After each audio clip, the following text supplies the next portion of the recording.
सम्राट अशोक, कलिंग युद्ध समाप्त हो गया। विजयोत्सव से भरे अशोक ने अपने मित्र यश को कलिंग प्रांत के राजप्रतिनिधि के पद पर नियुक्त करना चाहा, किंतु एक स्त्री के फेंके बाण से यश तीव्र रूप से घायल हुआ और मर गया। मरते समय यश ने प्रार्थना की कि उस युवती को मौत की सजा न दी जाए। मित्र की मृत्यु ने अशोक के हृदय को झकझोरा, वह वर्णनातीत मनोव्यथा का शिकार हुआ। आप्त मित्र की मृत्यु तथा मासूम लोगों पर की गई हिंसा को लेकर वह तीव्र रूप से सोचने विचारने लगा। वह चिंताग्रस्त हो गया। उसका हृदय अनिर्वचनीय पीड़ा से भर गया, उसे धिक्कारने लगा। बाद तोशाली नगर के राजभवन से सारे शव हटा दिए गए। वहां की भूमि सूखे रक्त के धब्बों से भर गई। जोर की बारिश हुई, तब जाकर भूमि साफ हो गई। किंतु राजभवन के एक विशाल मंडप में अकेले ही बैठे अशोक का हृदय तरह तरह के विचारों से डोल रहा था। अशोक तीव्र रूप से सोचने लगा कि जिस बाण ने यश को मृत्युलोक भेजा, उसी बाण का वह शिकार होता तो क्या होता। बाण से वह बच तो गया, फिर भी उसे लग रहा था मानो उसका प्राण तन छोड़ने के लिए छटपटा रहा हो।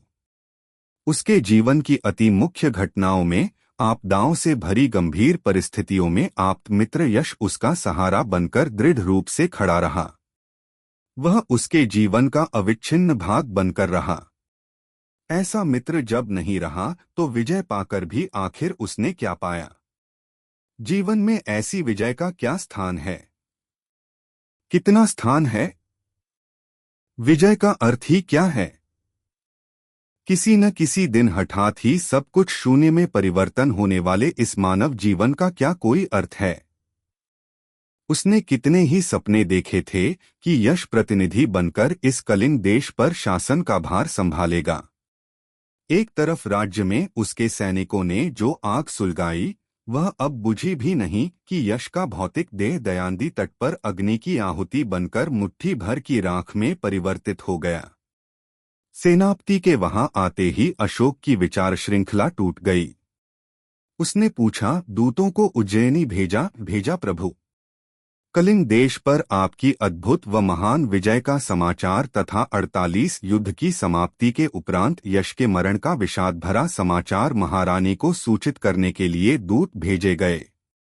हमारी इस विजय पर वे कदापि संतुष्ट नहीं होंगी, किंतु यश की मृत्यु का समाचार उन्हें शोक में डुबो देगा। वह उनका सच्चा भाई था, उनका रक्षक था, शोकमग्न अशोक ने कहा। शांति की स्थापना के लिए जो राज्य तत्पर रहता था, उसी राज्य पर तुमने निष्कारण ही धावा बोल दिया।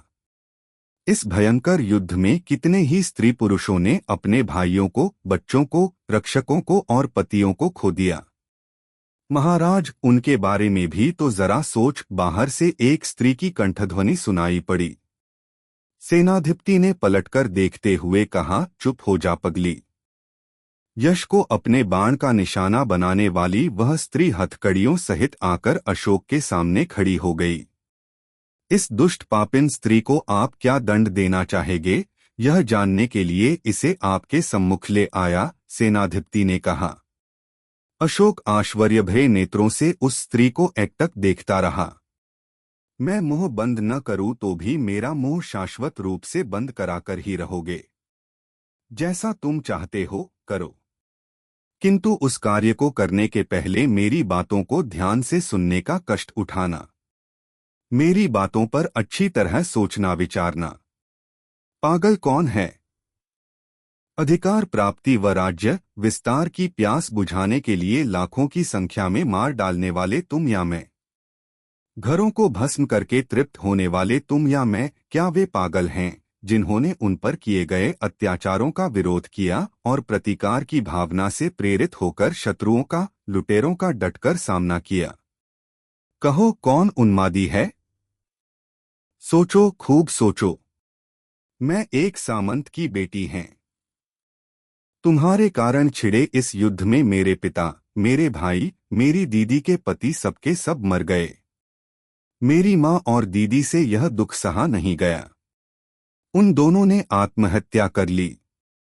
यह केवल मेरी व्यक्तिगत विचार भरी सच्चाई है। क्या तुमने कभी सोचा इस प्रशांत हमारे राज्य को कितनी हानि पहुंचाई? सब दृढ़काय या तो मर गए अथवा कैदखाने में ठूंस दिए गए। फलस्वरूप पीढ़ियों दर पीढ़ियों से दूर दूर प्रांतों में निराटन चला आता हुआ हमारा व्यापार समाप्त हो गया। श्यामल वर्ण लिए आकाश की ओर देखने वाले हमारे उपजाऊ खेत अब आगे उसे देख नहीं सकेंगे। अनाथ होकर रक्षक के अभाव में वे सूख जाएंगे, अपनी सहज शक्ति खो बैठेंगे। राज्य में अकाल नंगा नाचेगा। मरने से जो बचे वे स्त्रियां, बच्चे, वृद्ध भूख से तड़प तड़प कर मरेंगे, उन्हें मरना ही पड़ेगा। इन सब के मूल में कौन है? किसके कारण यह सब कुछ हुआ और होगा? इसका एक ही कारण है, वह है तुम्हारी राज्य आकांक्षा। तुम्हें तुम्हारे लोग बधाई देंगे, जय जयकार करेंगे। शेष राजा तुम्हें देखकर भय से कांप उठेंगे। यही तो चाहिए न तुम्हें। नीच निकृष्ट दुराशा के गर्त में गिरकर महत्वाकांक्षा से प्रेरित होकर तुमने यह युद्ध छेड़ा और यही युद्ध इन सब अनर्थी का मूल है। वह युवती कुछ और कहने ही वाली थी कि सेनाधिपति चिल्ला उठा, रुक जाओ, और उसने तलवार पर हाथ रखा। रुक जाओ सेनाधिपति, उसे बोलने दो, अशोक ने कहा। सेनाधिपति हतप्रभ रह गया और चुप हो गया। उस युवती ने फिर से कहना शुरू किया, तुम्हारे सैनिकों के हाथों मारे गए मेरे लोग जहां गए वहां आज नहीं तो कल ही सही तुम्हें और तुम्हारे सैनिकों को भी जाना तो पड़ेगा ही।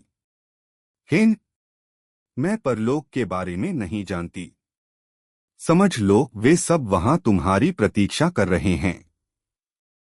तब सोचो तो सही, तुम पर क्या गुजरेगा, तुम्हारी क्या स्थिति होगी? अगर वे सब के सब तुम पर टूट पड़े तो तुम क्या कर सकोगे, क्या कर पाओगे? सेनाधिपति व अंगरक्षकों को अपने साथ ले तो नहीं जा सकते। हथियारों को पैना करते समय तुम्हारे सैनिक छिपकर आए और मेरे पिता व भाई को मार डाला। मैं आशा करती हूं कि वे आगे आकर सबसे पहले उस लोक में तुम्हारा स्वागत करें। कहती हुई वह ठठाकर हंस पड़ी। उसकी हंसी से भवन गूंज उठा। प्रभु, इस पगली का अंत कर देने की अनुमति दीजिए, सेनाधिपति ने कहा। अशोक न के भाव में अपना सिर हिलाते हुए उठा और उस युवती के पास आकर कहा, तुम्हारा क्या नाम है? कारुवाकी, उस युवती ने कहा। कारुवाकी, तुम ही अगर मेरे स्थान पर होती तो क्या करती? अशोक ने पूछा। निष्प्रयोजक कीर्ति की आकांक्षा, अमानुषिक रक्त पिपासा उसी क्षण त्यज देती। जो पाप हुए उन पर पश्चाताप करती, आयुधों का उपयोग छोड़ देती और घोषणा करती कि हिंसा मानव का अति नीच हे गुण है। कारुवाकी ने निर्भय व दृढ़ स्वर में बड़े ही प्रभावशाली ढंग से कहा। इतने में अशोक के प्रधान अंगरक्षक ने वहां आकर कहा, महाराज, उज्जैनी से दूत आया। अंदर ले आओ, अशोक ने कहा। बाहर गया अंगरक्षक दूसरे ही क्षण दूत सहित अंदर आया। श्रीकर सही समय पर आए। उज्जैनी में महारानी और बच्चे सकुशल हैं न? अशोक ने पूछा। प्रभु क्षमा करें, मैंने कल्पना तक नहीं की कि ऐसी बुरी खबर लेकर मुझे आपके पास आना पड़ेगा, दूत श्रीकर ने सिर झुकाकर कहा। अशोक ने इस भाव से सिर हिलाकर पूछा कि बताओ, तुम्हें जो बताना है। महारानी विदिशा देवी स्वर्ग सिधारी, गदगद कंठ से श्रीकर ने कहा। अशोक ने दिग्भ्रांत होकर कहा, क्या कह रहे हो तुम प्रभु? व्यापारिक कार्यों पर यहाँ आए हुए उज्जैनी के कुछ व्यापारियों ने प्रथम दिन हुए भीकर युद्ध को आंखों देखा। वे डर गए और उज्जैनी भाग गए। उन्होंने यहाँ की गंभीर स्थिति, भयंकर घटनाओं तथा यहाँ की प्रजा पर होते हुए अत्याचारों पर प्रकाश डाला। जिसे देखा, जिससे मिला, पूरा पूरा बताया। यह विषय महारानी को भी मालूम हुआ। उन्होंने उन व्यापारियों को बुलवाया और पूरे विषय की जानकारी पाई। जो हुआ, जो देखा, अब कुछ उन्होंने महारानी को बता दिया। अपने पति के इन दुष्कर्मों पर वे बहुत दुखी हुई। उन्होंने व्रत लेने का निश्चय किया। मंदिर में प्रवेश किया और निश्चल ध्यान में मन हो गईं। लगातार 3 दिनों तक नहीं कुछ खाया नहीं पिया। चौथे दिन वे बेहोश हो गईं और शनैः शनैः मृत्यु की गोद में सो गईं। थोड़ी देर तक वहां चुप्पी छा गई। कारुवाकी अकस्मात ठठाकर हंसने लगी। वह हंसी राजभवन में प्रतिध्वनित हो उठी। सेनाधिपति ने गरजकर कहा, क्या यह हंसने का समय है? तुम्हें शर्म नहीं आती? सेनाधिपति, मेरे जीवन में हंसी या रुलाई का कोई अंतर नहीं। वह कभी का मिट गया। मेरी दृष्टि में उनका कोई अर्थ ही नहीं। जब चाहूं हंस सकती है, जब चाहूं रो सकती हैं, कहकर कारुवाकी फिर से हंसने लगी। सेनाधिपति ने कहा, इस पापिन को खींचकर ले जाऊंगा और मार डालूंगा। नहीं, पहले उसकी हथकड़ियां खोल दो और इसे छोड़ दो। अशोक ने आज्ञा दी। यश की हत्या करने वाली को छोड़ दूं? सेनाधिपति ने आश्चर्यभरित होकर पूछा। हाँ, यश ने उसे माफ कर दिया। उसने मुझ पर बाण न चलाकर उस पर चलाया। इसके लिए उसने कृतज्ञता स्वरूप यह काम करने को कहा। यश की अंतिम इच्छा का हमें आदर करना चाहिए, अशोक ने गंभीरतापूर्वक कहा। सेनाधिपति ने जैसे ही हथकड़ियां खोल दी, कारुवाकी ने कहा, राजन, यश की अंतिम इच्छा ही इस सत्य का साक्षी है कि वह एक महोन्नत व्यक्ति था। मेरे परिवार को, मेरे बंधुमित्रों को, मेरे राज्य की नादान प्रजा को तुमने मरवा डाला। प्रतिशोध लेने के उद्देश्य से ही तुम्हें अथवा यश को मारने की मेरी तीव्र इच्छा थी। इसीलिए मैंने बाण चलाया भी। बाण चलाने के पहले पता नहीं क्यों मुझ में उस क्षण यह विचार आया कि तुम्हें छोड़ दूं, तुम पर बाण न चलाऊं। शायद यह विधि का निर्णय होगा। तुम्हारे द्वारा इस संसार की शायद बहुत बड़ी मात्रा में भलाई होगी। कलिंग की प्रजा मुझे ईर्ष्यालु, स्वार्थी, महत्वाकांक्षी, क्रूर कहती है और मुझसे घृणा करती है। भला मैं संसार की भलाई क्या करूंगा, कैसे करूंगा? अशोक ने दीन स्वर में पूछा। राजा, हर मनुष्य में बुराई के साथ साथ अच्छाई भी होती है। क्या यश दारुण हत्याओं का कारक नहीं?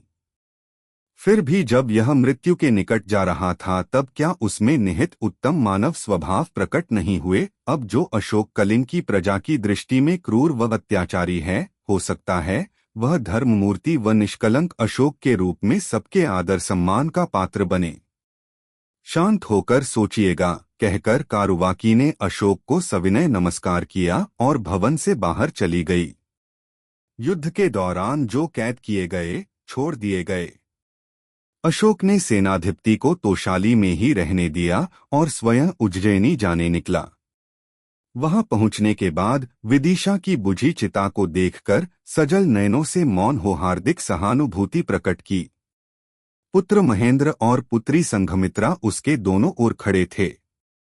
तुम्हारी मां ने मुझ पर जो विश्वास रखा, उसे निभाने में मैं असफल हुआ। बड़े ही दर्द भरे स्वर में उसने अपने बच्चों से कहा। आप उसका सही प्रायश्चित कर सकते हैं। हर दुष्कर्म की एक निष्कृति होती है। तथागत बुद्ध की दया सदा आप पर होगी। कहता हुआ गुरुदेव उपगुप्त वहां आया। उस क्षण से अशोक के जीवन में नूतन अध्याय प्रारंभ हुआ। गुरुदेव के ज्ञानबोध से वह आकर्षित हुआ, मुग्ध हुआ। उसने बौद्ध धर्म स्वीकार किया। अहिंसा को उसने अपना परम धर्म माना। राज्य में हिंसा का निषेध किया। राज्य भर में शांति और अहिंसा स्थापित हों, इसके लिए जगह जगह पर धर्मरक्षकों की नियुक्ति की। अपनी महत्वाकांक्षा के फलस्वरूप शिथिल हुए तोशाली किले के सामने के शैली पर्वत पर अपने दुष्कर्मी पर दुख प्रकट करते हुए शिलाशासन लिखवाया, जो यूं था, केवल पशुबल से, तलवार की नोक के बल पर किसी भी प्रकार की विजय नहीं साध सकते। अच्छे कर्म करके प्रजा के हृदयों को संतुष्ट करने पर ही शाश्वत विजय संभव है। यूं उसने अपने अनुभवों के आधार पर जो सत्य जाने, ग्रहण किए, उन्हें शिलाफलक पर छिलवाया। अपने शांति संदेश को तद्वारा बताया। इसी प्रकार के संदेशों को राज्य भर में शिलाफलकों पर छिलवाया। पड़ोसी राज्यों में, सीरिया, इजिप्ट जैसे दूर देशों में बौद्ध धर्म के प्रचारकों को भेजा। पुत्र महेंद्र और पुत्री संघमित्रा को श्रीलंका भेजा। उनके प्रयत्नों के फलस्वरूप वहां के राजा और प्रजा ने बौद्ध धर्म स्वीकार किया। बहुत ही बड़े सम्राट के नाम से अशोक जगत विख्यात हुआ। उसकी विजय या उसके अधिकार मात्र इसके कारण नहीं हैं। इसके कारण है मानव जाति पर दर्शाई उसकी अपार करुणा तथा अचंचल विश्वास। संसार में कितने ही राजाओं ने कितने ही बड़े बड़े राज्यों की स्थापना की, किंतु एकमात्र अशोक ही वह राजा था जिसने समस्त मानव जाति को ज्ञान प्रदान किया और चाहा कि सभी मानव विवेकपूर्ण व्यवहार करते हुए जीवनयापन करें, उसे धन्य बनाएं। इस महोन्नत लक्ष्य की प्राप्ति के लिए उसने अपना जीवन व संपदाएं अर्पित की। निस्संदेह अशोक उत्तम व चिरस्मरणीय राजा है।